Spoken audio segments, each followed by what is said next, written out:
আসসালামু আলাইকুম রহমতুল্লাহি ওবরাকাতুহ। মারকাজুত তাকওয়া হিফজুল কোরআন মাদ্রাসার প্রথম সাময়িক পরীক্ষা শুরু হতে যাচ্ছে। আজকে আমাদের পরীক্ষা হবে প্লে ও নার্সারিতে যারা পড়ে ছোট বাচ্চাদের তাদের পরীক্ষা। সো তাদের আজকে পরীক্ষা হাদিস শরীফ, যে হাদিস শরীফ আমরা মৌখিক পরীক্ষা নেব ইনশাল্লাহ। দেখি আমাদের স্টুডেন্টরা কতটুকু পরীক্ষার জন্য প্রস্তুতি নিয়েছে। তো প্রথমে আমি ডেকে নিচ্ছি পরীক্ষার্থী মোহাম্মদ উমায়ের হোসেনকে।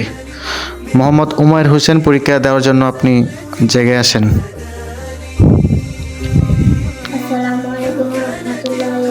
জি, ওয়ালাইকুম আসসালাম রহমতুল্লাহি ওবরাকাতুহ। কেমন আছেন আপনি? ভালো আছেন? আলহামদুলিল্লাহ। আপনি পরীক্ষার জন্য প্রস্তুতি নিয়েছেন? জি, বসেন। আপনার জন্য সর্বপ্রথম প্রশ্ন হচ্ছে 1 নং হাদিস এবং অর্থ সহ বলেন। 1 নম্বর হাদিস শরীফ, আখলিস দিনাকা ইয়াকফিকাল আমালুল কলিল।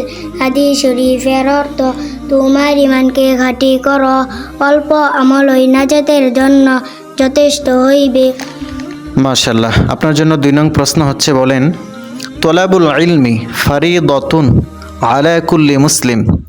এই যে হাদিসের আরবিটার বাংলা কি বলেন? দিনে এলেম তলব করা প্রত্যেক মুসলমানের উপর ফরজ। মাশাআল্লাহ, সে 2 নং প্রশ্নের উত্তর দিয়ে দিয়েছে।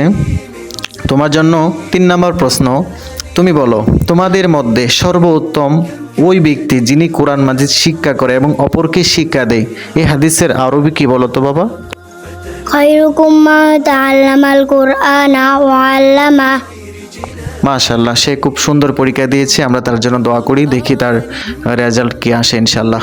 সবাই ভালো থাকবেন, সুস্থ থাকবেন। আমরা এরকমভাবে প্রত্যেকটা স্টুডেন্টকে পরীক্ষা নিব। সকলে দোয়া চাচ্ছি। আসসালামু আলাইকুম রহমতুল্লাহ।